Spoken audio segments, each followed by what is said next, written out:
கிறிஸ்துவுக்குள் அன்பான சகோதர சகோதரிகளே, உங்கள் யாவரையும் நம்முடைய ஆண்டவருடைய இயேசு கிறிஸ்து நாமத்தினாலே உங்களுக்கு கிருபையும் சமாதானமும் உண்டாவதாக என்று வாழ்த்தி வரவேற்கிறேன். நாம் இந்த வருடத்திலே இந்த கடைசி வாரத்தில் நாம் வந்திருக்கிறோம்.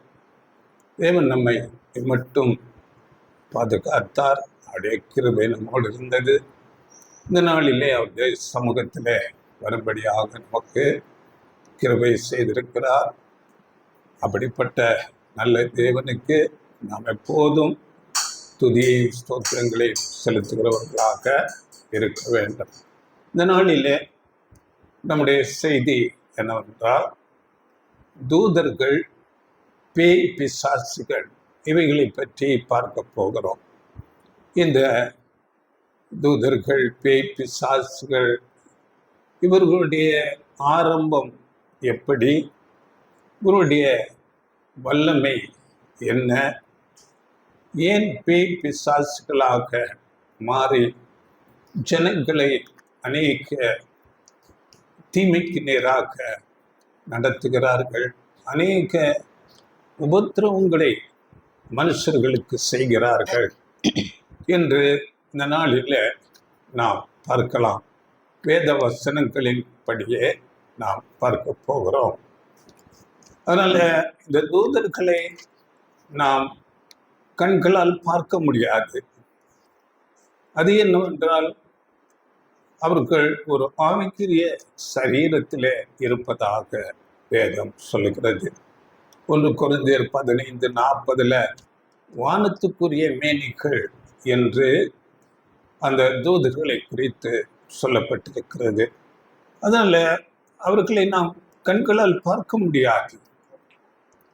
இப்படி கண்களால் பார்க்க முடியாததுனால அநேக தூதர்கள், பேய் பிசாசுகள் அப்படி இருக்கின்றதா என்ற ஒரு சந்தேகத்தை உடையவர்களாக இருக்கிறார்கள். வேதத்தில் கூட அப்படி ஒரு வகுப்பார் இந்த தூதர்கள், பேய் பிசாசுகள் எல்லாம் உண்டு என்றும், இன்னொரு வகுப்பார் அப்படி பேய் பிசாசுகள், தூதர்கள், ஆவிகள் எதுவும் இல்லை என்று கூட சொல்லுகிறதாக வேதத்தில் நாம் படிக்கிறோம். அதை குறித்து அப்போஸ்தலர் நடவடிக்கைகள்ல வசனம் படிங்கள். 23ஆம் அதிகாரம் 8ஆம் வசனத்துல அங்கே 2 வகுப்பாரை குறித்து பேசப்பட்டிருக்கிறது. படியுங்கள். அப்போஸ்தலர் 23:8. என்னத்தினால் என்றால், சதுசேயர் உயிர்த்தெழுதல் இல்லை என்றும் தேவதூதனும் ஆவியும் இல்லை என்றும் சொல்லுகிறார்கள். பரிசேயரோ அவ்விரண்டும் உண்டென்று ஒப்புக்கொள்கிறார்கள். பார்த்தீங்களா? சதுசேயர், பரிசேயர், இப்படி 2 வகுப்பார். சதுசேயர் தூதர்கள் இல்லை, ஆவி இல்லை, உயிர்த்தெழுதல் இல்லை, இப்படிப்பட்ட ஒரு விதமான நம்பிக்கையுடையவர்களாக இருக்கிறார்கள். அதே பரிசேயர்கள் தூதர்கள் உண்டு, ஆவிகள் உண்டு, உயிர்த்தெழுதல் உண்டு என்று நம்புகிறவர்களாக இருக்கிறார்கள். அப்படியே இந்த நாட்களில் உலகத்தில் இப்படி 2 விதமான வகுப்பார் இருப்பார்கள். அதனால வேதம் சொல்லுகிறது, தூதர்கள் இருக்கிறார்கள், பேய் பிசாசுகள் இருக்கிறது. அவர்கள் கண்ணுக்கு தெரியாத ஒரு ஆவிக்குரிய சரீரத்தில் இருக்கிறார்கள். அவர்களுடைய அந்த சரீரத்தை நாம் பார்க்க முடியாத அளவுக்கு இருக்கிறது. அதனால நாம் வேதம் சொல்லுகிறதுனாலே அப்படிப்பட்ட தூதர்கள், பேய் பிசாசுகள் இருக்கின்றது என்று நாம் நம்பித்தான் ஆக வேண்டும். அவர்கள் சரீரத்தை நாம் கண்களால் அவர்களை பார்க்க முடியவில்லை இல்லை என்று சொல்ல முடியாது. நம்முடைய சரீரத்தையே நாம் சரியாக இன்னும் அறிந்து கொள்ளாமல் இருக்கும்போது தூதர்களுடைய சரீரத்தை நாம் எப்படி அதை அறிந்து கொள்ள முடியும்? அது வேதத்திலே கொடுக்கப்படவில்லை. அதனால அது பார்க்கக்கூடாத ஒரு ஆவிக்குரிய சரீரத்திலே அவர்கள் இருக்கிறார்கள். இப்படியே பரிசுத்த வேதத்துல இந்த தூதர் என்ற வார்த்தை அநேக இடங்களிலே வருகிறது. தூதர் என்று சில இடங்களிலே மனுஷர்களை குறித்து கூட பேசப்பட்டிருக்கிறது.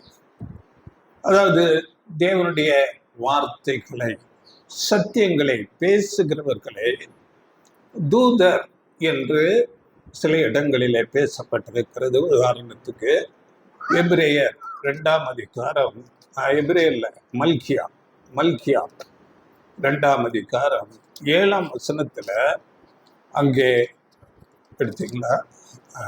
மல்கியா 2:7. ஆசாரியனுடைய உதடுகள் அறிவை காக்க வேண்டும், வேதத்தை அவன் வாயிலே தேடுவார்கள். அவன் சேனைகளுடைய கர்த்தரின் தூதன். அவன் சேனைகளுடைய கர்த்தரின் தூதன். ஆசாரியனை குறித்து அங்கே பேசும்போது அவன் சேனைகளுடைய கர்த்தருடைய தூதன் என்று சொல்லப்பட்டிருக்கு. அப்படியே மல்கியா 3ஆம் அதிகாரம் அதிலேயே 3ஆம் வசனத்துல அங்கே படிங்கள். இதோ நான் என் தூதனை அனுப்புகிறேன், அவன் எனக்கு முன்பாக போய் வழியை ஆயத்தம் பண்ணுவான்.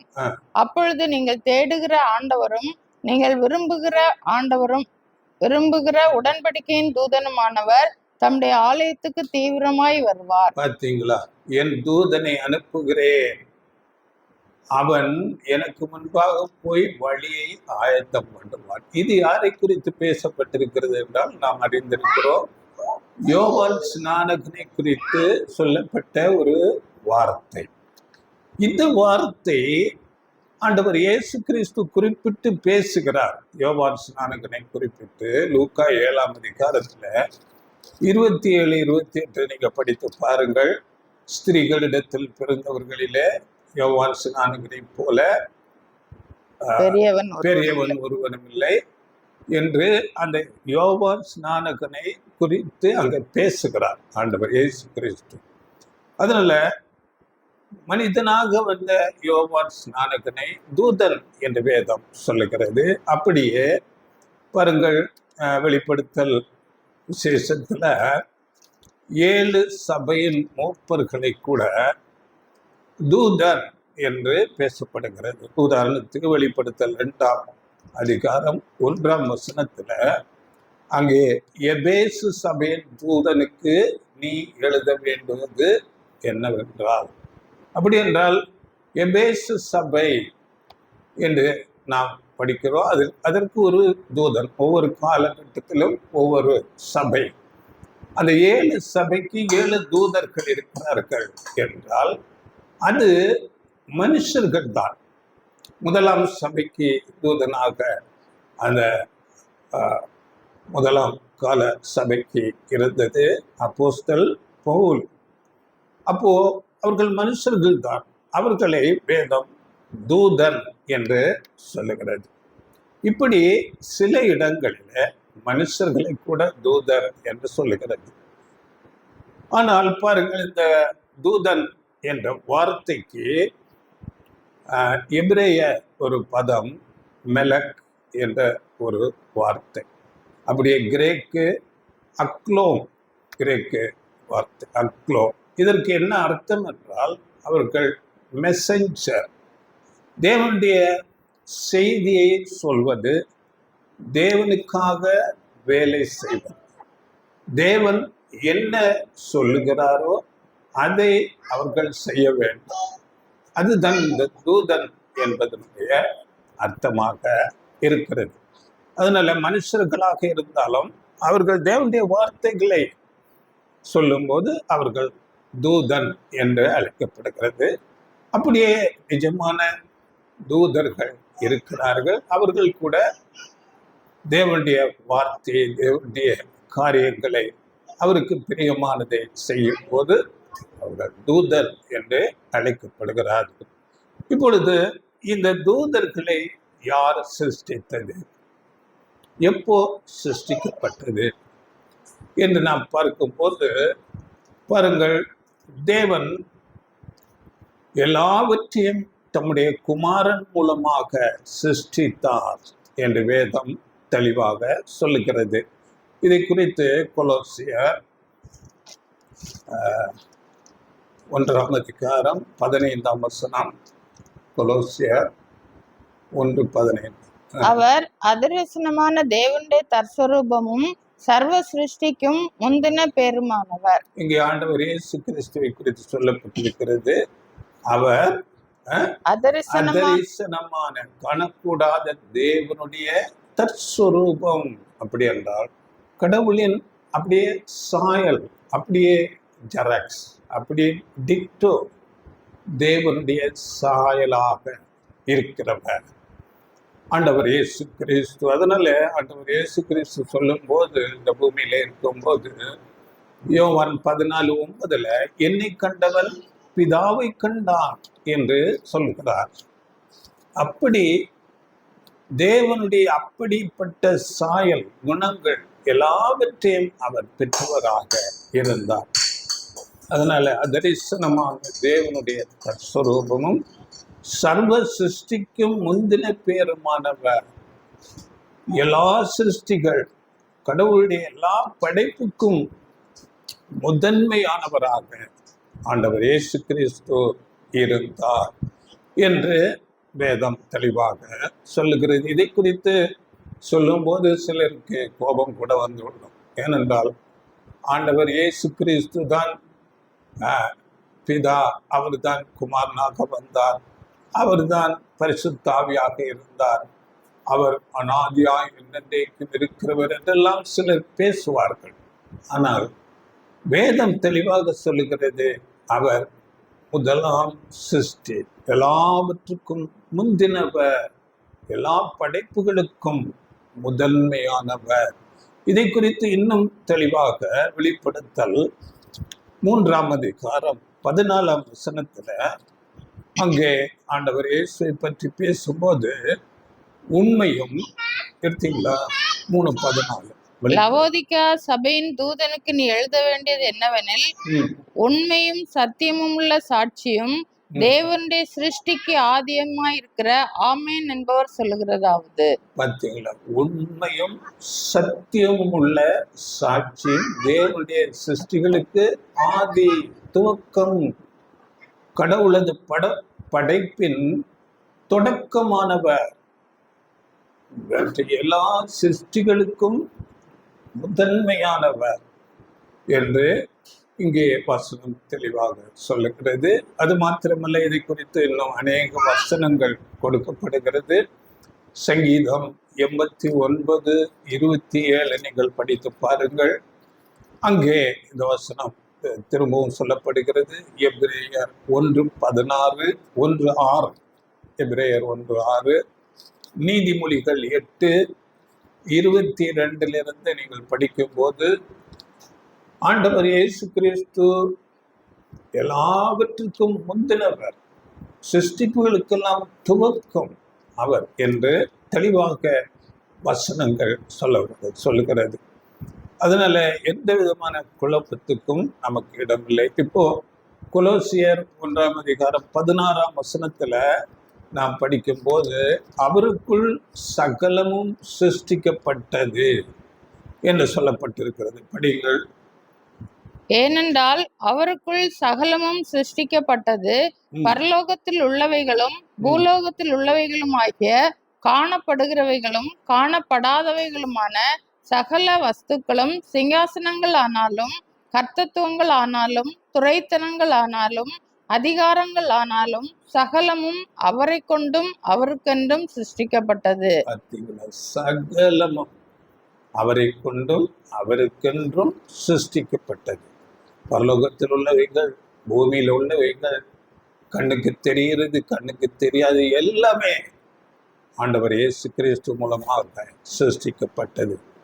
அது எப்படி என்றால், பிதாவான தேவன் நம்முடைய குமாரனாகிய ஆண்டவர் இயேசு கிறிஸ்துவின் மூலமாகவே சகலத்தையும் சிருஷ்டித்தார் என்று வேதம் தெளிவாக சொல்லுகிறது. அப்படி என்றால் இந்த தூதர்களையும் ஆண்டவர் இயேசு கிறிஸ்து தான் சிருஷ்டித்தார். அடுத்ததாக எப்போது இவர்கள், இந்த தூதர்கள் சிருஷ்டிக்கப்பட்டார்கள் என்று நாம் பார்க்கும்போது, இந்த பூமி, நாம் காண்கிற இந்த பூமி, மனுஷர்கள் எல்லா சிருஷ்டிகளுக்கும் முன்பதாக இந்த தூதர்கள் சிருஷ்டிக்கப்பட்டார்கள். இதை குறித்து யோபு புஸ்தகத்துல 38ஆம் அதிகாரத்துல 4-7 வசனங்களிலே சொல்லப்பட்டிருக்கிறது.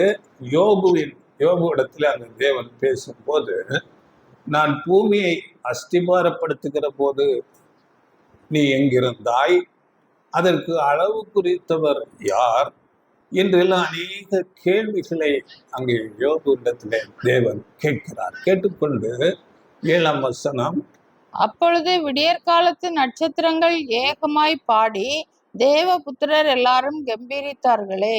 பார்த்தீங்களா? இங்கே தேவபுத்திரர் என்று சொல்லப்படுகிறது தான் தூதர்கள். விடியற்காலத்து நட்சத்திரங்கள் என்று சொல்லப்படுகிறது. அது துவக்கம், எல்லா சிருஷ்டிப்புகளுக்கும் துவக்கத்துல சிருஷ்டிக்கப்பட்டவர்கள்.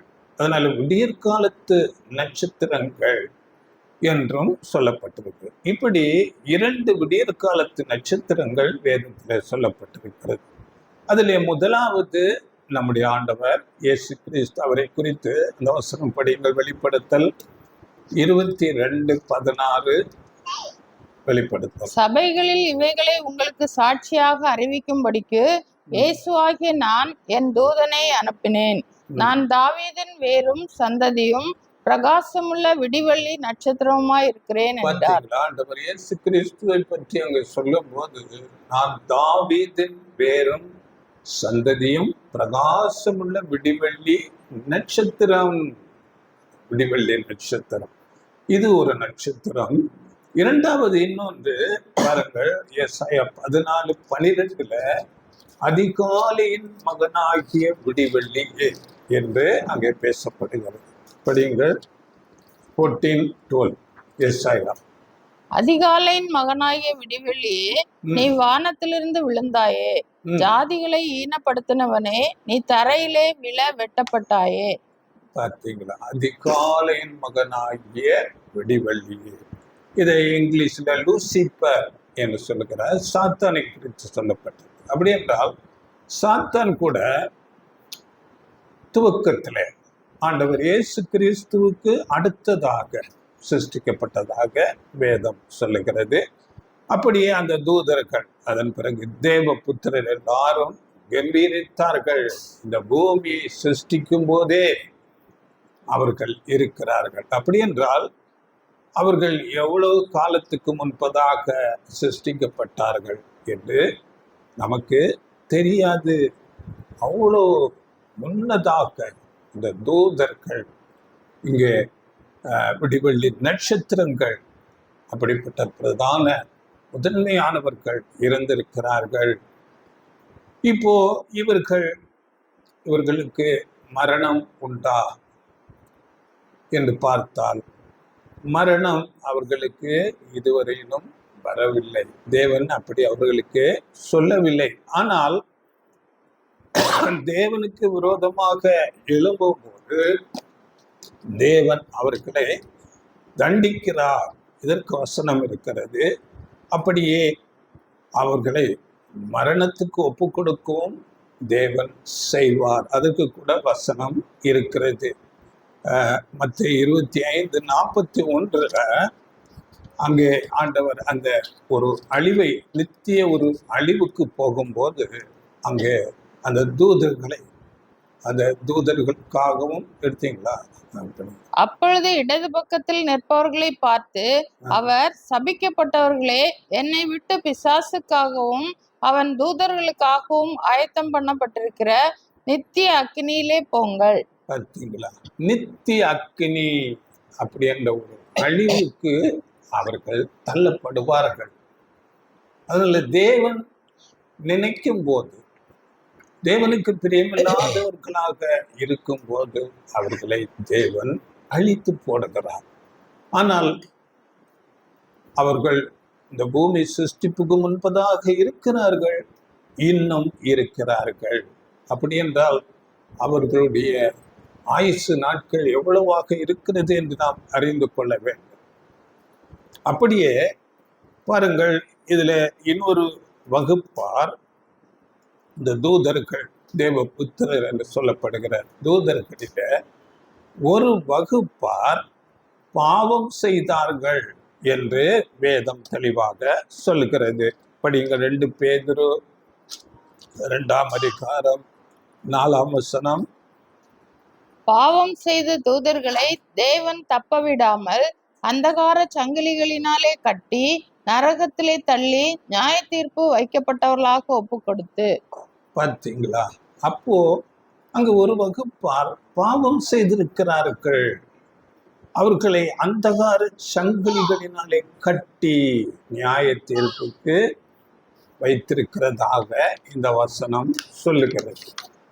அப்படி என்றால் இவர்கள் யார்? இவர்கள் என்ன பாவம் செய்தார்கள்? இதை குறித்து இன்னும் யூதா புஸ்தகத்திலே 6ஆம் வசனத்தில அவர்களை பற்றி திரும்பமாக பேசப்பட்டிருக்க படியுங்கள். தங்களுடைய ஆதி மேன்மையை காத்து கொள்ளாமல் தங்களுக்குரிய வாசஸ்தலத்தை விட்டுவிட்ட தூதர்களையும் மகா நாளின் நியாய தீர்ப்புக்கென்று நித்திய சங்கிலிகளினாலே கட்டி அந்தகாரத்தில் அடைத்து வைத்திருக்கிறார். பார்த்தீங்களா? அப்படி அவர்கள் ஆதி மேன்மையை காத்து கொள்ளாத அவர்கள் பாவம் செய்திருக்கிறார்கள், அவர்களை நித்திய சங்கிலிகளினாலே. அப்படி என்றால் இந்த வார்த்தை எதை அடையாளப்படுத்துகிறது என்றால், அதாவது அவர்கள் பரலோகத்துக்கும் போக முடியாமல் இந்த பூமிக்கும் மனுஷர்களாக வரக்கூடாதபடி தேவன் ஒரு கட்டு அவர்களுக்கு போட்டிருக்கிறார். அதுதான் அவர்களை நித்திய சங்கிலிகளினாலே கட்டி அடைத்து வைத்திருக்கிறார் என்று வேதம் சொல்லுகிறது.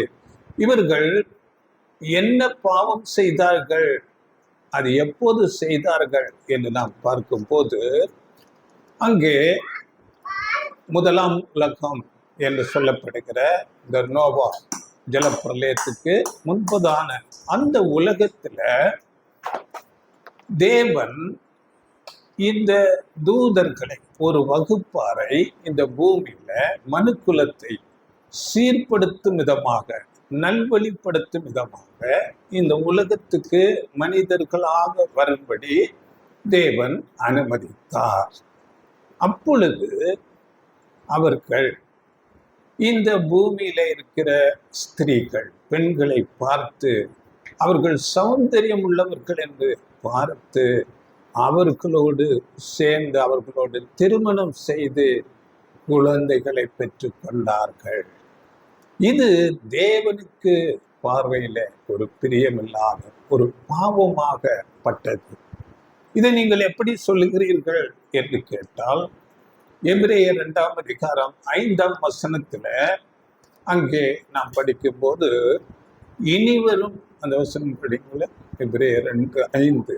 இனிவரும் உலகத்தை குறித்து பேசுகிறோமே, அதை அவர் தூதர்களுக்கு கீழ்ப்படுத்தவில்லை. பார்த்தீங்களா? இனிவரும் உலகம் என்றால் 3வது உலகம், தேவனுடைய ராஜ்யம்.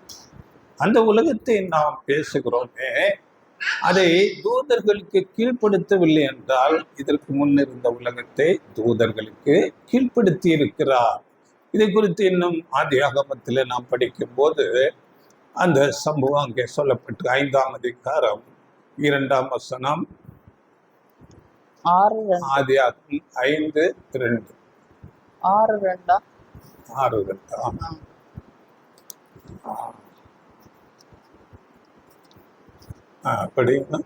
தேவகுமாரர் மனுஷகுமாரத்திகளை அதிக சௌந்தரியம் உள்ளவர்கள் என்று கண்டு அவர்களுக்குள்ளே தங்களுக்கு பெண்களை தெரிந்து கொண்டார்கள். 6:2. தேவ புத்திர மனுஷ ஸ்திரீகளை சௌந்தரியம் உள்ளவர்கள் என்று கண்டு அவர்களை தெரிந்து கொண்டார்கள். பார்த்தீங்களா? அடுத்து அப்படியே 4. அந்நாட்களில் ராட்சதர் பூமியிலே இருந்தார்கள். பின்பு தேவகுமாரர் மனுஷ குமாரத்திகளோடு கூடுகிறதினால் இவர்கள் அவர்களுக்கு பிள்ளைகளை பெற்றபோது இவர்களும் பூர்வத்தில் பெயர் பெற்ற மனுஷராகிய பலவான்கள் ஆனார்கள்.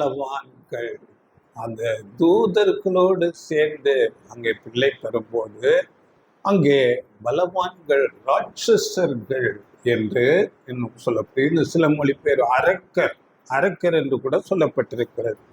இப்படிப்பட்ட ஒரு விதமான ஒரு பலவான்கள் இந்த பூமியில இருந்திருக்கிறார்கள் முதலாம் உலகத்துல, ஜலப்பிரளயத்துக்கு முன்பதாக.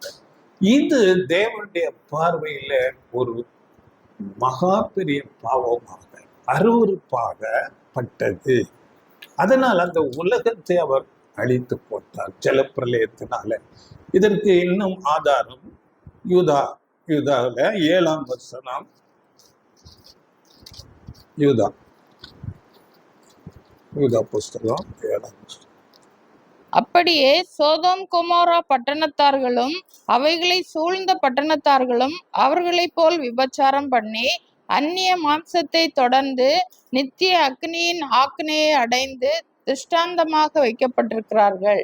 பார்த்தீங்களா? சோதோம் கொமோரா பட்டணத்தார்களும் அவர்களைப் போல, அந்த தூதர்களைப் போல, மேல வசனத்துல அங்கே தூதர்களை குறித்து பேசிக்கொண்டு அவர்களைப் போல விபச்சாரம் பண்ணி என்று, அப்படிப்பட்ட ஒரு பாவத்துக்குள்ள இந்த முதலாம் உலகத்தில, இந்த பூமியில மனுஷர்களை நல்வழிப்படுத்த வந்தவர்கள் பாவத்துக்குள்ளே போனார்கள். அது தேவனுடைய பார்வையில ஒரு வேசித்தனமாக, அருவருப்பாக பட்டது. இவர்கள் இந்த பாவத்துக்குள்ள போன இந்த தூதர்கள் பாருங்கள், ஜலப்பிரளயத்துல அந்த ராட்சசர்கள் ஜனங்கள் எல்லாம் அழிந்து போனார்கள். ஆனால் இந்த தூதர்கள் அவர்கள் ஆவியின் சரீரத்திலே அந்த ஜலப்பிரளயத்திலிருந்து தப்பித்து கொண்டார்கள். இவர்கள் தான் அங்கே அந்தகார சங்கிலிகளினாலே கட்டப்பட்டவர்களாக, அதை இன்னொரு வார்த்தை கூட சொல்லப்பட்டிருக்கு, டார்டோரோ என்கிற ஒரு வார்த்தை.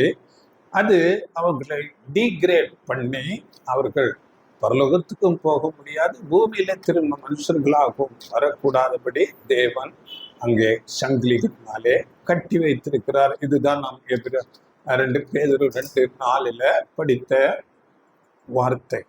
இந்த விழுந்து போன, பாவம் செய்த, வேசித்தனம் பண்ணின இந்த தூதர்கள் தான் பேய்கள், பிசாசுகளாக இந்த பூமியில ஒரு ஆவியின் சரீரத்துல அநேக ஜனங்களுக்குள்ளே புகுந்து அநேக தீமைகளை செய்து கொண்டு இருக்கிறார்கள். இது வேதத்துல நாம் ஆண்டவர் இயேசு கிறிஸ்துவிடத்துல அநேகர் இப்படிப்பட்ட பிசாசுகளினாலே பிடிக்கப்பட்டு வேதனைப்பட்டு கொண்டு அவர்களிடத்திலே ஆண்டவர் இயேசுவிடத்திலே கொண்டு வருகிறார்கள். அப்பொழுது அந்த பிசாசுகளை அவர் துரத்துகிறார் வார்த்தையினாலே. அப்படி துரத்தும் போது பாருங்கள், ஒரே ஒரு இடத்துல அங்கே சொல்லும் போது மத்திய 8ஆம் அதிகாரத்துல 28 நீங்கள் படித்து பாருங்கள். அந்த பிசாசு பிடித்த அந்த மனுஷன், அந்த பிசாசுகள் ஆண்டவர் இயேசு கிறிஸ்துவை யார் என்று கண்டு கொண்டு தேவனுடைய குமாரனே, அந்த வசனம் படிங்கள், 29 8:29. அவர்கள் அவரை நோக்கி, இயேசுவே தேவனுடைய குமாரனே, எங்களுக்கும் உமக்கும் என்ன? காலம் வரும் முன்னே எங்களை வேதனைப்படுத்த இங்கே வந்தீரோ என்று கூப்பிட்டார்கள். வேதனைப்படுத்த வந்தீரோ? அந்த விழுந்து போன தூதர்கள், அசுத்த ஆவிகள், பேய்கள் ஆண்டவர் இயேசு கிறிஸ்து யார் என்று அறிந்து கொண்டனர். அதனால உங்களுக்கு எங்களுக்கு என்ன? காலம் வரும் முன்னே நாம் படித்தோம் வசனம், உலகம் முடிவு, எல்லா நியாய தீர்ப்புல அவர்கள் அழிக்கப்படுவார்கள், அதுக்கு முன்னே நீங்க எங்களை உபத்திரவப்படுத்த வந்தீர்கள் என்று கேட்கின்றன. அப்பொழுது ஆண்டவர் இயேசு, இது மார்க்ல சொல்லப்பட்டிருக்குது அதே காரியம், மார்க் 5ஆம் அதிகாரத்துல, உன் பேர் என்ன என்று கேட்கிறார். அப்பொழுது கேட்கும் போது 9ஆம் வசனம், மார்க் 5:9. அப்பொழுது அவர் அவனை நோக்கி, உன் பேர் என்னவென்று கேட்டார். அதற்கு அவன், நாங்கள் அநேகராய் இருக்கிறபடியால் என் பேர் லேகியோன் என்று சொல்லி. லேகியோன், அநேகம் பேய்கள் ஒரு மனுஷனிடத்தில் அங்கே ஆவியின் அந்த சரீரத்திலே இருந்திருக்கின்றன. லேகியோன் என்றால் நமக்கு தெரியும், அங்கே ரோமா சேனைகளுக்கு அங்கே அந்த படை பிரிவு, ஒரு படைப்பிரிவு ஒரு லேகியோன் என்றால் 6000 பேர் கொண்ட ஒரு சேனை, ஒரு படைப்பிரிவு. அப்படி என்றால் நாங்கள் லேகியோன் என்று சொல்லும்போது 6000 பேய்கள் ஒரு மனுஷனிடத்திலே இருந்திருக்கிறது. அப்படி என்றால் அந்த மனுஷனுடைய நிலைமை எப்படி இருக்கும்? அவர்களை குறித்து நாம் படித்திருக்கிறோம், படித்துக் கொள்ளுங்கள். மத்திய 8ஆம் அதிகாரம் 28 என்று வருது. அப்படியே மார்க்கில் 5ஆம் அதிகாரத்தில் சொல்லப்பட்டிருக்கிறது. அவன் தன்னை கீறிக்கொண்டு பிரேத குழிகளில், அங்கு கல்லறைகளிலும் அப்படியாக மிகுந்த உபத்திரவத்துக்குள்ளே இருந்தான். அப்படி ஆண்டவர் அவனை விடுவித்தார். இப்போ இந்த தூதர்களை இப்படியாக இந்த பாவத்திலே விழ வைத்தது யாரு என்று நாம் பார்க்கும்போது, பாருங்கள், அவர்கள் நல்ல தூதர்களாகத்தான் இருந்தார்கள்.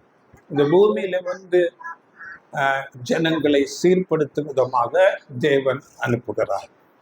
ஆனால் இவர்கள் அதை செய்யாமல் அவர்கள் பாவத்துக்குள்ள இச்சையில விழுந்து விடுகிறார்கள். அப்படி என்றால் இவர்களை பாவம் செய்ய தூண்டினது யாரு என்று நாம் பார்க்கும்போது, இதை லூசிபர் என்று சொல்லப்படுகிற அந்த விடிவெள்ளி நட்சத்திரம் என்று சொல்லப்படுகிற சாத்தான், அதிகாலையின் மகனாகிய விடிவெள்ளியை நாம் ஏசாயால படித்தமே, அந்த சாத்தான் இவர்களை இந்த பாவ காரியம் செய்யும்படியாக தூண்டிவிட்டார்.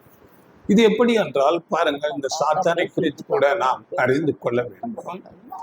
இவரை குறித்து எசேக்கியேல் புஸ்தகத்துல நாம் படிக்கலாம். 28ஆம் அதிகாரம் 13ஆம் வசனத்துல, நீ தேவனுடைய தோட்டமாகிய ஏதேனில் இருந்தவன்.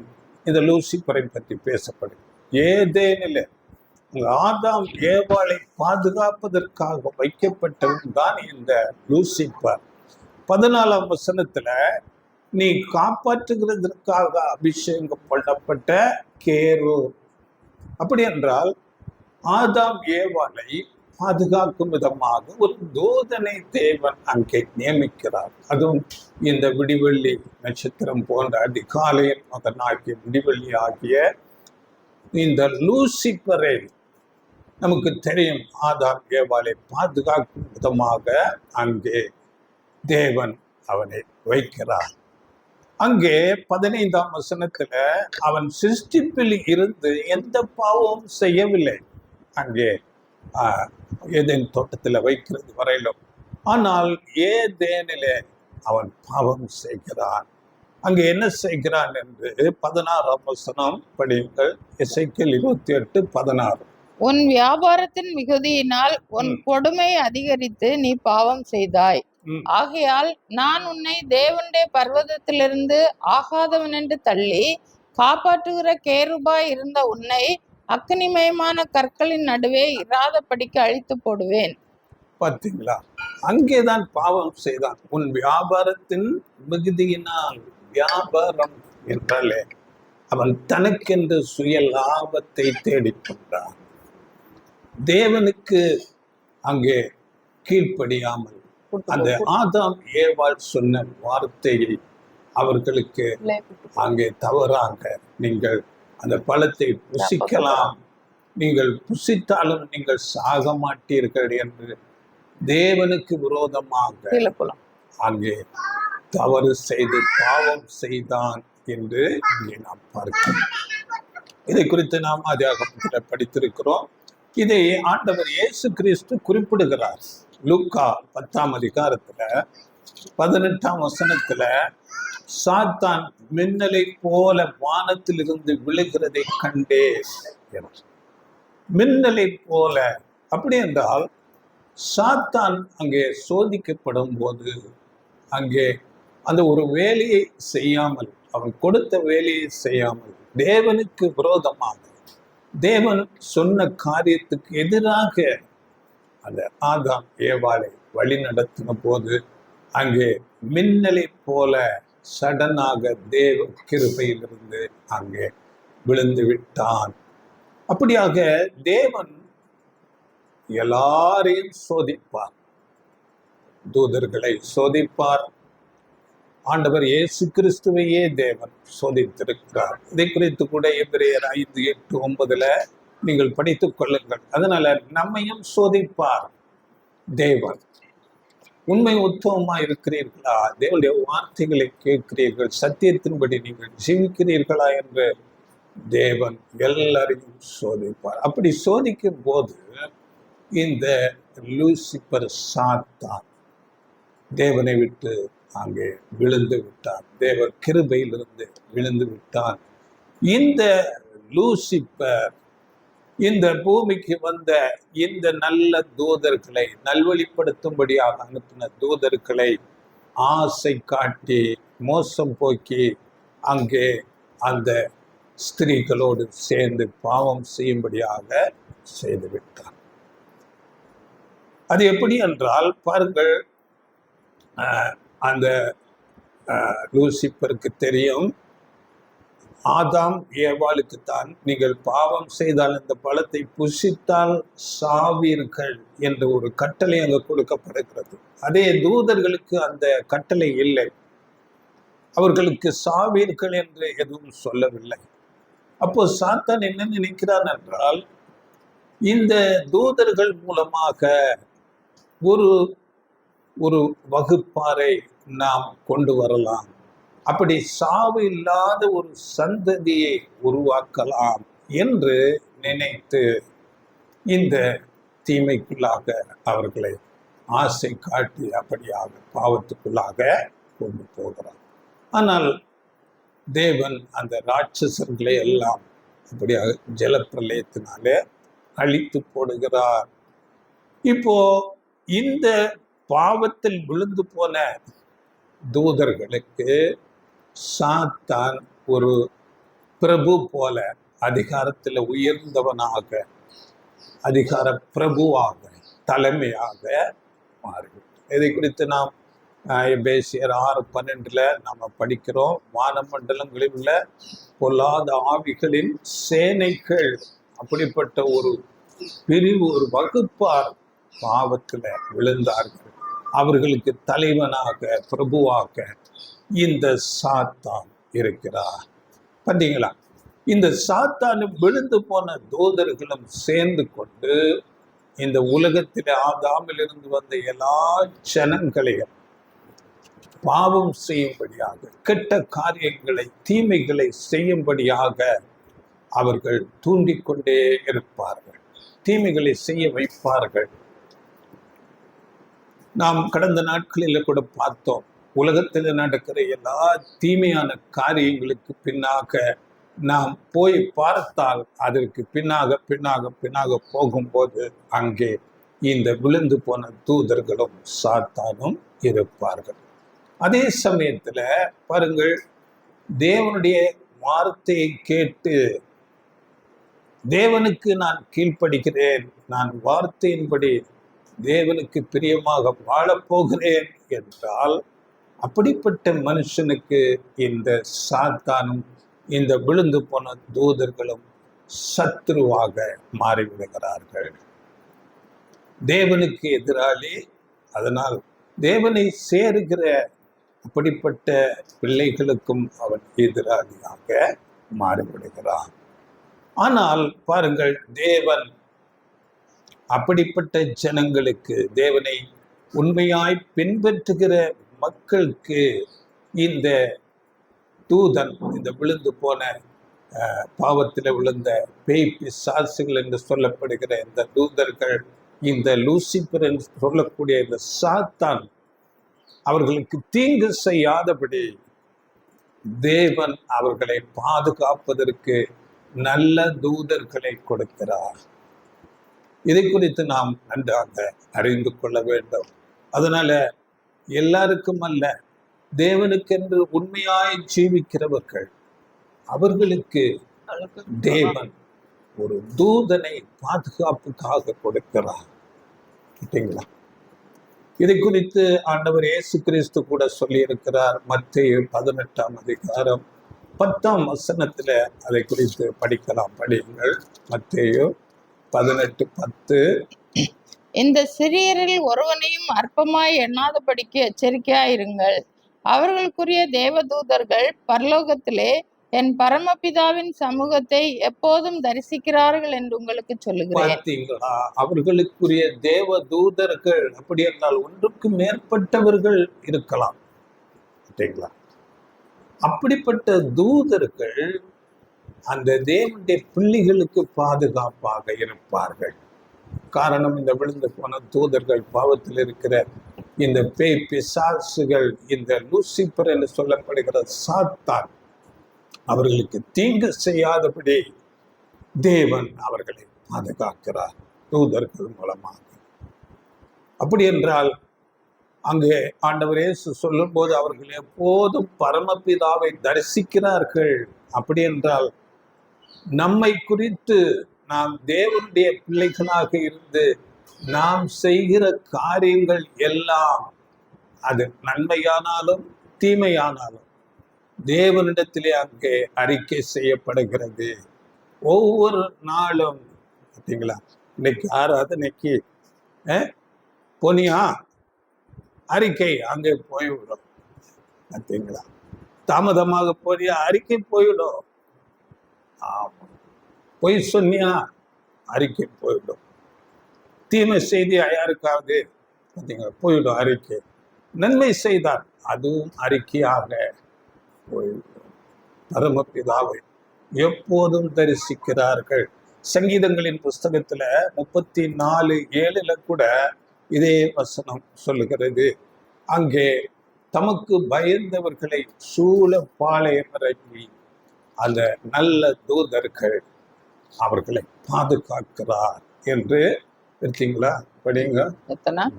37 34:7 சங்கீதம். கர்த்தருடைய தூதன் அவருக்கு பயந்தவர்களை சூழ பாளையம் இறங்கி அவர்களை விடுவிக்கிறார். சூழ பாளையம் இறங்கி பாதுகாக்கிறார். உண்மையாகவே இவைகளை நாம் மனதிலே நாம் நிச்சயமாக இவைகளை ருசிக்க முடியும். லிட்டரலாக தேவன் அப்படியாக பாதுகாப்பார், பாதுகாத்திருக்கிறார்.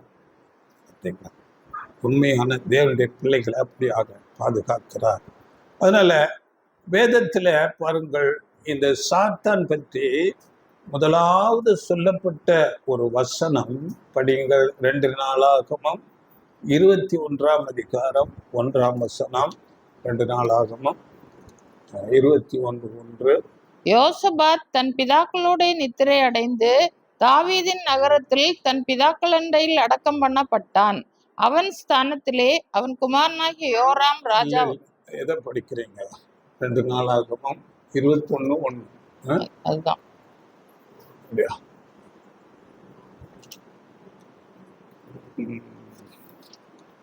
அந்த கணக்கு பார்க்கிற 1 நாளாகமம் பார்க்கிறேன்.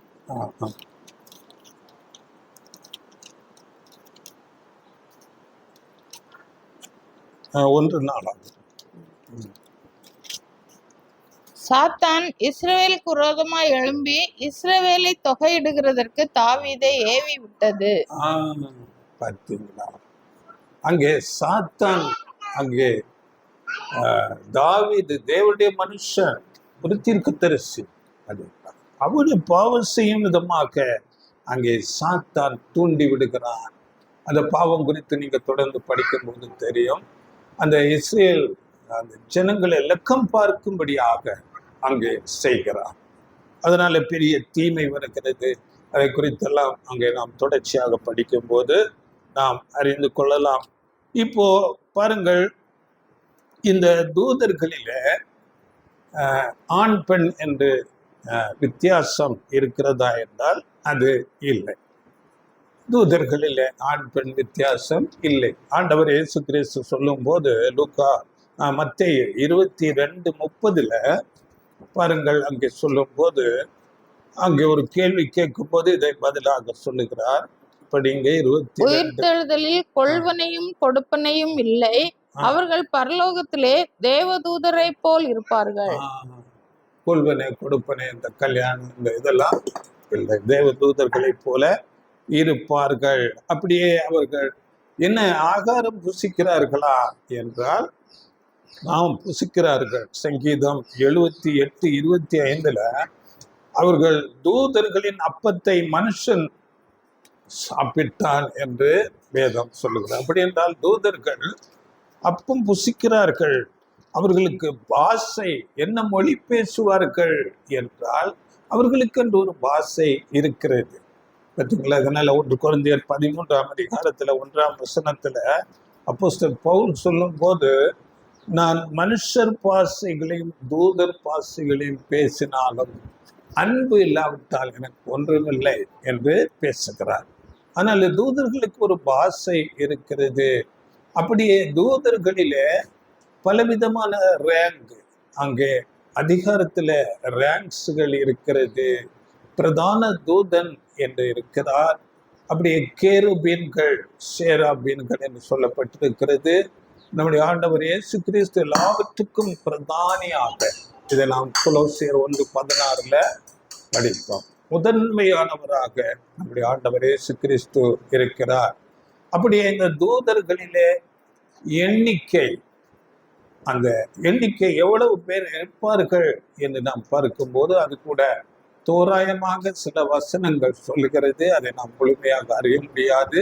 உபாகமம் 33:2 அங்கே 10,000 பரிசுத்தவான்களோட பிரசன்னமானார் என்று அங்கே சொல்லப்பட்டு, அப்ப 10,000 தூதர்களோடு அங்கே வந்ததாக சொல்லப்படுகிறது. அப்படியே இயேசு சொல்லும் போது மத்தேயு 26:53 பாருங்கள், அங்கே அவர் கைது செய்யப்பட்டு அங்கே குற்றவாளியை போல பிடிக்கப்படும் போது சொல்லுகிற வார்த்தை படியுங்கள். நான் இப்பொழுது என் பிதாவை வேண்டிக் கொண்டால் அவர் 12 லேகியோனுக்கு அதிகமான தூதரை என்னிடத்தில் அனுப்ப மாட்டார் என்று நினைக்கிறாயா? பார்த்தீங்களா? இயேசு சொல்லுகிற வார்த்தை 12 லேகியோனுக்கும் அதிகமான தூதர்கள். அப்படி என்றால் லேகியோன் என்றால் நமக்கு தெரியும் 6,000. 12 என்று 6,000னா 72,000 தூதர்களுக்கு மேலாக என்னிடத்திலே அனுப்ப மாட்டார்களா என்ற ஒரு கணக்கு வருகிறது. அப்படியே வெளிப்படுத்தல் 5 11 அங்கே ஒரு இலக்கம் கொடுக்கப்பட்டிருக்கிறது. பின்னும் நான் பார்த்தபோது சிங்காசனத்தையும் ஜீவன்களையும் மூப்பர்களையும் சூழ்ந்திருந்த அநேக தூதர்களுடைய சத்தத்தை கேட்டேன். அவர்களுடைய இலக்கம் 10,000 ஆகவும் 1,000 இருந்தது. பார்த்தீங்களா? 10,000 அப்படியான சரியான ஒரு இலக்கம் நமக்கு தெரியாது. அப்படியே தானியேல் 7:10 கோடா கோடி பேர் என்று அங்கே சொல்லப்பட்டிருக்கிறது. கோடா கோடி பேர் அவருக்கு முன்பாக நின்றார்கள். அதனால சரியான ஒரு எண்ணிக்கை நமக்கு அறிய முடியாம வேதத்தில் அப்படி கொடுக்கப்படவில்லை. அப்படியே பாருங்கள், இந்த தூதர்கள் நம்மை மனுஷர்களை உற்று பார்க்கிறார்களாம். பார்த்தீங்களா? இப்பொழுது நாம் இங்கே பேசிக்கொண்டிருக்கிறோம், இதை கூட கவனித்துக் கொண்டிருப்பார்கள். 1 பேதுரு 1:12 தங்கள் நிமித்தம் அல்ல, நமது நிமித்தமே இவைகளை தெரிவித்தார்கள் என்று அவர்களுக்கு வெளியாக்கப்பட்டது. பரலோகத்திலிருந்து அனுப்பப்பட்ட பரிசுத்த ஆவியினாலே உங்களுக்கு சுவிசேஷத்தை பிரசங்கித்தவர்களை கொண்டு இவைகள் இப்பொழுது உங்களுக்கு அறிவிக்கப்பட்டு வருகிறது. இவைகளை உற்று பார்க்க தேவதூதரும் ஆசையாய் இருக்கிறார்கள். உற்று பார்க்க ஆசையாய் நாம் சுவிசேஷத்தை பிரசங்கிக்கும் போது, சத்தியத்தை பேசும் போது நம்முடைய வாழ்க்கை அவர்கள் உற்று பார்க்கிறவர்களாக இருக்கிறார்கள். அப்படியே இந்த தூதர்களுக்கு பாருங்கள், நம்மை குறித்து, மனுஷர்களை குறித்து ஒரு அன்பு இருக்கா என்றால் நிச்சயமாக அவர்களுக்கு நம்மேல ஒரு அன்பு இருக்குது. நல்ல தூதர்கள், அவர்களுக்கு நம்ம மேல அன்பு இருக்கிறது. அது பேய் பிசாசுகள் விழுந்து போன சாத்தான், இவர்களுக்கு நம்ம மேல அன்பு இல்லை. அவர்கள் நம்மை தீமைக்கு தள்ளும்படி அவர்கள் முயற்சிப்பார்கள்.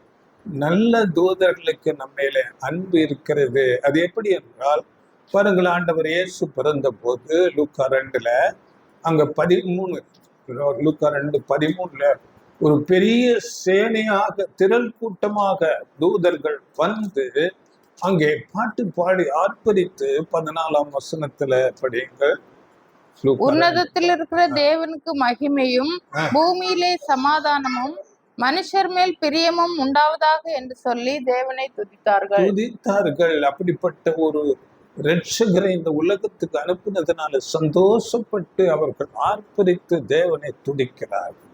அதனால அவர்களுக்கு ஒரு மகிழ்ச்சி இருக்கிறது. இந்த பாவத்துல விழுந்து கிடக்கிற மனுக்குலத்தை மீட்டு ரட்சிக்க தேவன் ஒரு திட்டத்தை இங்கே செய்கிறார் என்று தம்முடைய குமாரனை அனுப்பி அந்த ரட்சிப்பை நிறைவேற்ற போகிறார் என்ற ஒரு பெரிய மகிழ்ச்சி அவர்களுக்கு இருக்கிறது. அப்படியே லூக்கா 15:7 கூட ஆண்டவர் இயேசு சொல்லும் போது, மனம் திரும்புகிற ஒரே பாவி நிமித்தம் பரலோகத்துல மிகுந்த சந்தோஷம் உண்டாயிருக்கும் என்று சொல்லுகிறார். அதுல 10ஆம் வசனம், அதுபோல மனம் திரும்புகிற ஒரே பாவி நிமித்தம் தேவனுடைய தூதருக்கு முன்பாக சந்தோஷம் உண்டாயிருக்கிறது என்று உங்களுக்கு சொல்லுகிறேன். தூதர்களுக்கு முன்பாக சந்தோஷம்.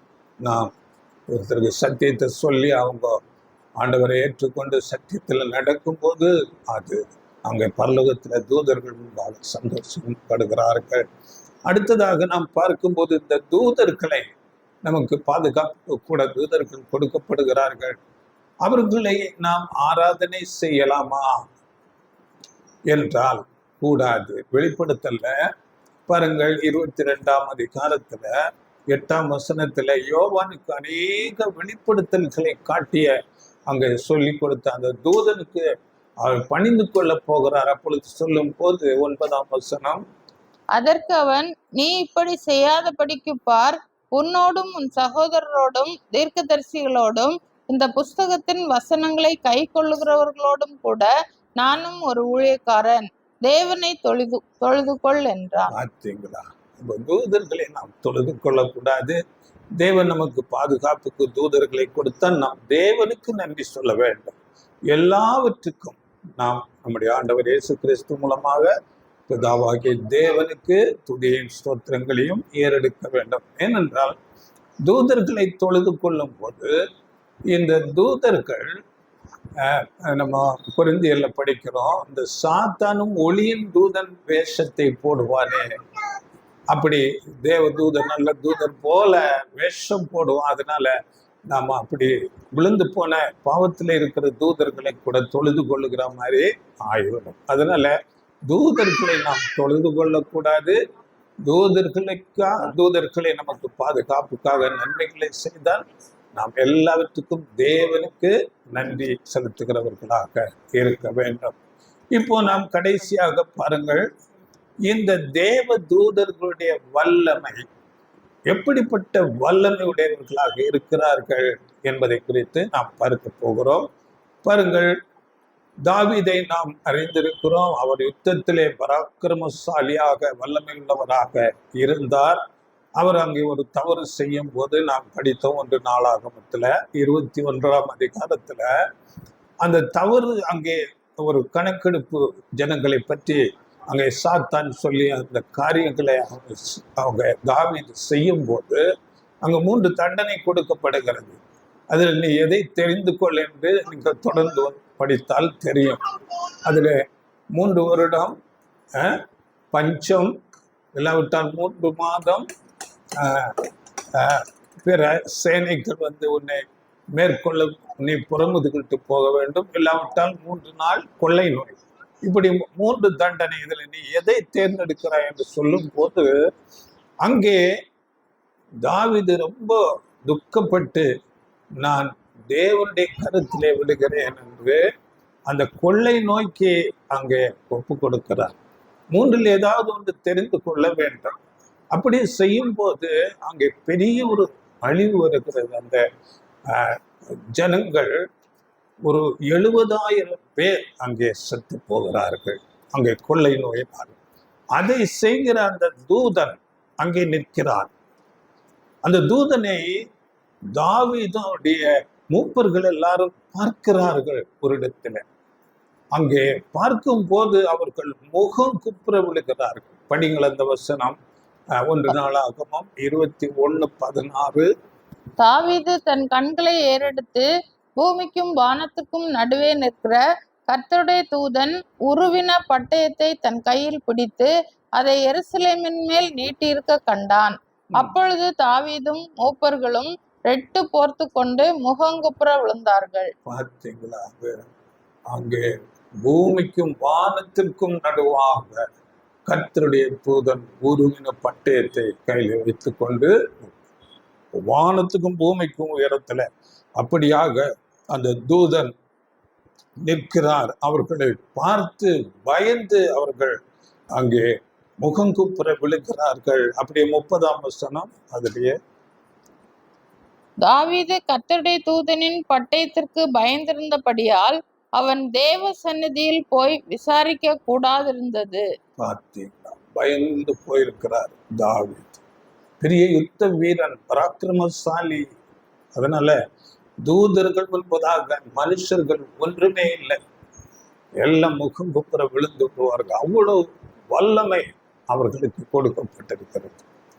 அப்படியே பாருங்கள், ஒரு தூதன் பாருங்கள், ஒரு தேவனுக்கு பயந்த ராஜா எசேக்கியா ராஜா, அந்த எசேக்கியா ராஜாவுக்கு எதிராக ஒரு சேனை, அசீரியா ராஜா சேனைகளோடு வந்திருக்கிறார். இது 2 ராஜாக்கள் 19ஆம் அதிகாரத்தில் சொல்லப்பட்டிருக்கிறது. அந்த ராஜாவின் அந்த சேனைகளை ஒரே தூதன் பாருங்கள், அந்த எசேக்கியா ராஜா தேவனுடைய சமூகத்திலே போய் அங்கே ஜெபித்து அங்கே தேவனிடத்திலே விண்ணப்பம் பண்ணும் போது தேவன் அங்கே ஒரு தூதனை அனுப்புகிறார். அந்த ஒரு தூதன் வந்து அந்த சீரியா ராஜா எதிராக வந்த அந்த சேனைகளை ஒரே ராத்திரியில 1,85,000 பேரை கொன்று போடுகிறார். படிங்கள் அந்த வசனம். 2 ராஜாக்கள் 19:35. அன்று ராத்திரியில் சம்பவித்தது என்னவென்றால், கர்த்தருடைய தூதன் புறப்பட்டு அசீரியரின் பாளையத்தில் 1,85,000 பேரை சங்கரித்தான். அதிகாலமே எழுந்திருக்கும் போது இதோ அவர்கள் எல்லாரும் செத்த பிரேதங்களாய் கிடந்தார்கள். ஒரு தூதன் ஒரே ராத்திரியில 1,85,000 பேர் கொன்று செத்த பிரேதங்களாக. அப்படி என்றால் அந்த தூதர்களுடைய வல்லமை எப்படிப்பட்டது என்று நாம் அறிந்து கொள்ள வேண்டும். அப்படியே தானியேல் தீர்க்கதரிசி, எவ்வளவு பெரிய தீர்க்கதரிசி, தேவனுக்கு பயந்த மனுஷன், அங்கே தூதர்களை பார்த்து மயங்கி விழுகிறார். தானியேல் 10ஆம் அதிகாரம் 9ஆம் வசனத்திலே முகம் குப்புற விழுந்தார் என்று சொல்லப்பட்டிருக்கிறது. ஆனால் பிறகு அவரை தூக்கி விடுகிறார் ஒரு தூதன். 11ஆம் வசனம். அவன் என்னை நோக்கி, பிரியமான புருஷனாகிய தானியேலே, நான் இப்போது உன்னிடத்திற்கு அனுப்பப்பட்டு வந்தேன். ஆதலால் நான் உனக்கு சொல்லும் வார்த்தைகளின் பேரில் நீ கவனமாய் இருந்து கால் ஊன்றி நில் என்றான். இந்த வார்த்தையை அவன் என்னிடத்தில் சொல்லுகையில் நடுக்கத்தோட எழுந்து நின்றேன். பார்த்தீங்களா? தூதன் முன்பாக எவ்வளவு பெரிய தீர்க்கதரிசி, தேவனுடைய மனுஷன், தேவனுக்கு பயந்த ஒரு மனுஷன் அங்கே பயந்து நடுங்குகிறார், முகங்குப்புற விழுகிறார். இப்படியாக இன்னும் பாருங்கள், அநேக நேரங்களிலே தூதர்கள் இந்த பூமிக்கு வந்து சோதம் கொமோரா பட்டணங்களை அழிக்கும் போது அங்கே மனுஷர்களாக லோத்தின் வீட்டுக்கு வருகிறார்கள். லோத்தின் வீட்டிலே தங்கி இருக்கிறார்கள். அப்பொழுது அந்த சோதம் தேசத்து பட்டணத்து ஜனங்கள் எல்லாரும் சேர்ந்து கொண்டு அந்த தூதர்கள் 2 பேருக்கு தீமை செய்ய அங்கே முயற்சி எடுக்கும் போது அங்கே ஒரு காரியம் செய்கிறார். அவர்கள் கண்களை குருட்டாட்டம் அங்க அடையும்படியாக செய்கிறார். ஆதியாகமம் 19:11. ஆதியாகமம் 19:11. பின்பு அந்த புருஷர் லோத்தை நோக்கி, இவ்விடத்தில் இன்னும் உனக்கு யார் இருக்கிறார்கள்?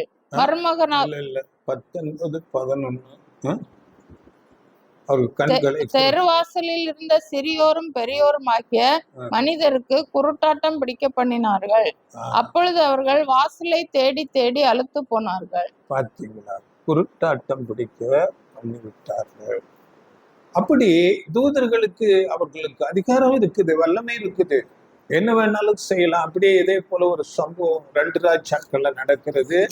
6ஆம் அதிகாரத்துல எலிசாவை அங்க பிடிக்கிறதுக்கு ஒரு சிரியா நாட்டு சேனை ஒரு பெரிய சேனையாக வந்து அவரை சுற்றி கொள்ளுகிறார்கள்.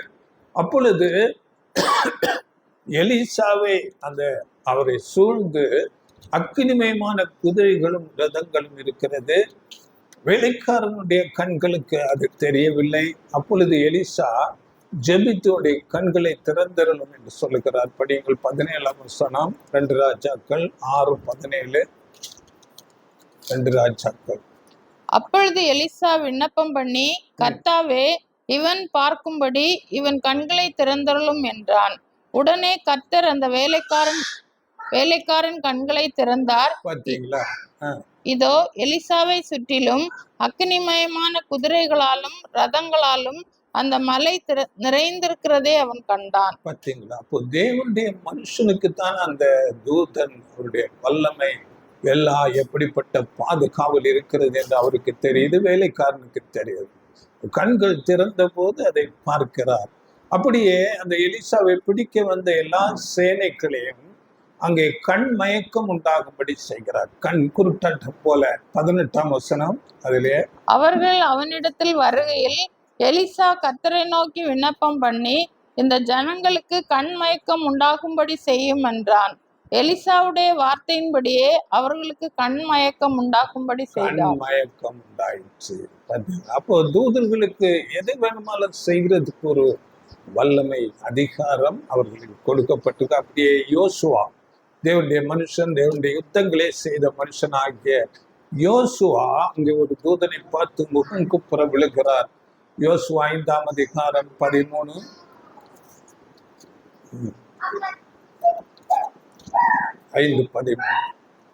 பின்னும் யோசுவா எரிகோவின் வெளியிலிருந்து தன் கண்களை ஏறெடுத்து பார்க்கும்போது, இதோ ஒருவர் அவனுக்கு எதிரே நின்றார். உருவின பட்டயம் அவர் கையில் இருந்தது. யோசுவா அவரிடத்தில் போய், நீர் எங்களை சேர்ந்தவரோ எங்கள் சத்துருக்களை சேர்ந்தவரோ என்று கேட்டான். பார்த்தீங்களா? அடுத்த வசனங்கள்ல நீங்க பார்க்கும்போது அங்கே அவர் முகம் குப்புற விழுகிறார். அங்கே 14 கூட படிங்க. அதற்கு அவர், அல்ல, நான் கர்த்தருடைய சேனையின் அதிபதியாய் இப்பொழுது வந்தேன் என்றார். அப்பொழுது யோசுவா தரையிலே முகங்குப்புற விழுந்து பணிந்து கொண்டு அவரை நோக்கி, என் ஆண்டவர் தமது அடியேனுக்கு சொல்லுகிறது என்னவென்று கேட்டான். அப்படி.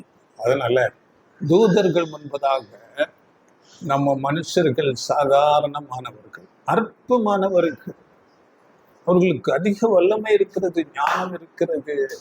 சரிங்களா? வேதத்துல நாம படிக்கிறோம். அங்கே சங்கீதம் 8ஆம் அதிகாரத்துல நீங்கள் படித்துக் கொள்ளுங்கள். அங்கே மனுஷர்களை தேவ தூதரிலும் சற்று சிறியவனாக சிருஷ்டித்தார் என்று வேதம் சொல்லுகிறது. அதனால இந்த தூதர்கள் அநேக நேரங்களில பூமிக்கு வந்திருக்கிறார்கள். யாக்கோபு, பழைய ஏற்பாட்டில் யாக்கோபோடு போராடி இருக்கிறார். அப்படியே நியாயாதிபதிகள்ல கிதியோன் சாதாரண மனிதன், அவரை பலப்படுத்தி பெரிய ஜெயத்தை கொடுக்கிறார். ஆபிரகாம் வீட்டுக்கு 3 தூதர்கள் வந்திருக்கிறார்கள். நியாயாதிபதிகள்ல அங்க மனோவா அவருடைய மனைவி, அவர் மனுஷர்கள் போல வருகிறார்கள். அந்த தூதர்களை பார்த்திருக்கிறார்கள். அப்படியே புதிய ஏற்பாட்டுல சகரியா தீர்க்கதரிசி, சகரியா அந்த தேவனுடைய மனுஷன், அவரை பார்த்திருக்கிறார். அப்படியே இன்னும் நாம பார்க்கும்போது மரியாள் எல்லாம் பார்த்திருக்கிறார்கள் தூதர்களை ஒரு மனுஷர்கள் போல. அப்படியே புதிய ஏற்பாட்டில் இன்றைக்கும் மனுஷர்களாக நல்ல தூதர்கள் வருவார்கள் வேதத்தில். அதனால ஒரு வசனம் சொல்லுகிறது, எபிரேயர் 13:2, நீங்கள் அந்நியரை உபசரிக்க மறவாதிருங்கள், அதனால் அநேகர் தேவதூதரை கூட உபசரித்தது உண்டு. அதனால நம்முடைய மைண்ட் செட் எப்பவுமே நன்மை செய்கிற ஒரு சிந்தை இருக்க வேண்டும். உண்மையாகவே எப்பொழுதும் யாரை பார்த்தாலும் எது செய்யலாம், அவர்களுக்காக நம்மால் முடிந்த நன்மை என்று. நான் கடந்த நாள் இப்படி நம்ம போகிறோம், 2 வீலர்ல ஒரு அம்மா, ஒரு 40-45 வயசு இருக்கும். அவங்க கேட்க மாட்டேங்கிறாங்க, அப்படியே திரும்பி பார்த்து போறாங்க. நான் அவங்க பாஸ் பண்ணி போயிட்டு எனக்கு தெரியுது அவங்க ஏதோ யாராவது ஹெல்ப் பண்ணுவாங்களான்னு. இப்போ நான் கொஞ்சம் தூரம் போயிட்டு திருப்பி அம்மா இப்படி பார்க்குறாங்களேன்னு வந்து அவங்கள ஏற்றி கொண்டு நம்ம பஸ் ஸ்டாண்டில் விட்ட ரொம்ப சந்தோஷப்பட்டாங்க. இப்படி கேட்க மாட்டாங்க இல்லைங்களா?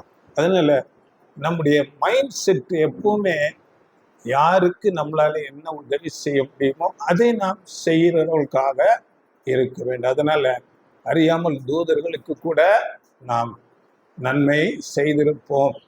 அதனால இப்ப பார்க்கும்போது இந்த தூதர்களுக்கு இப்படிப்பட்ட வல்லமை, அதிகாரம், அவர்கள் பவர், ஞானம் எல்லாம் இருக்கிறது என்றால் பாருங்கள், எல்லாவற்றுக்கும் மேலானவராக இந்த தூதர்களை சிருஷ்டித்தவர் என்று நாம் நம்முடைய ஆண்டவர் இயேசு கிறிஸ்துவை குறித்து பார்த்தோம்.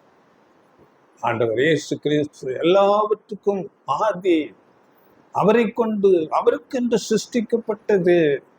அவர் தேவனுடைய ரூபம், தேவனுக்கு சமமாய் இருப்பதை கொள்ளையாடின பொருளாக என்று பிலிப்பியர்ல நம்ம படிக்கிறோம். அப்படிப்பட்ட ஒரு ஆண்டவர் இயேசு கிறிஸ்து,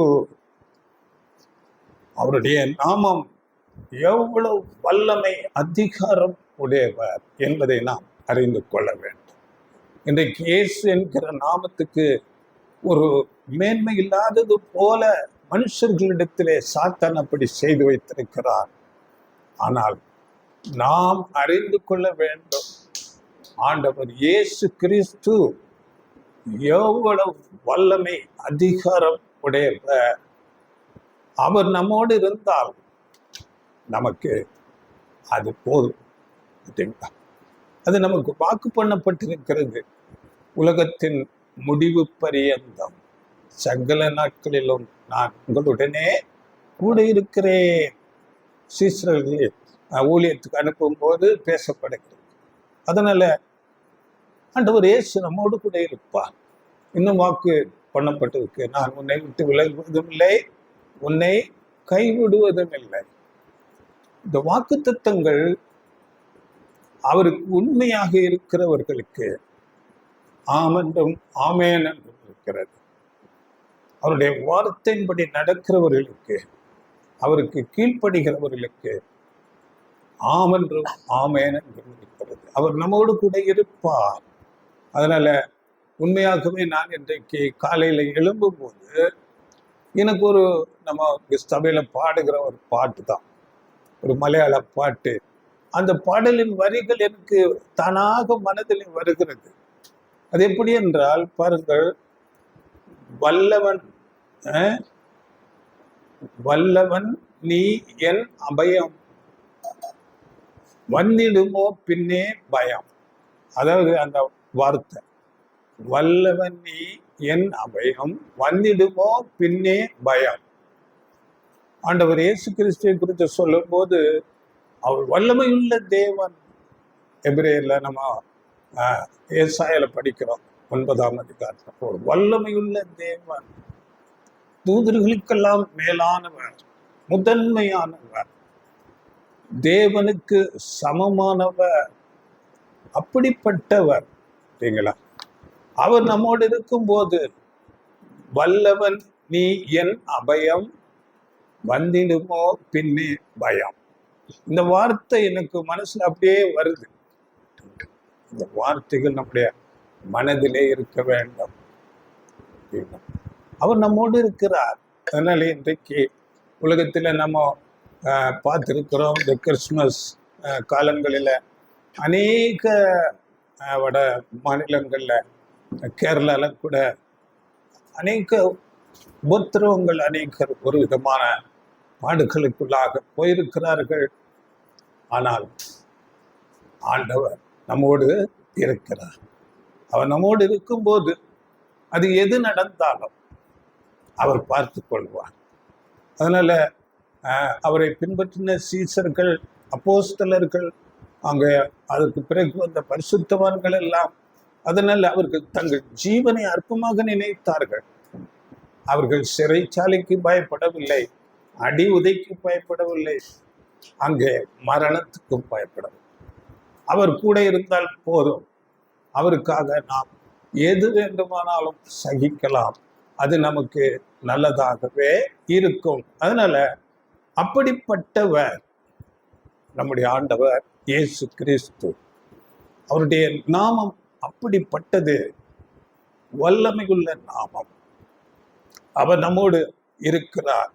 அவர் நம்மை மீட்டு ரட்சிக்கும்படியாக, பிதாவின் சித்தத்தை செய்யும்படியாக தம்மை தாழ்த்தி, தூதரிலும் தாழ்வாக இருந்த மனுஷனை மீட்டு ரட்சிக்க அவர் இந்த பூமியில வந்து ஒரு மாதிரி, ஒரு நமக்கு நல்ல உதாரணமான ஒரு வாழ்க்கை வாழ்ந்து, அதன் பிறகு பாருங்கள், இதுதான் பயங்கரம்.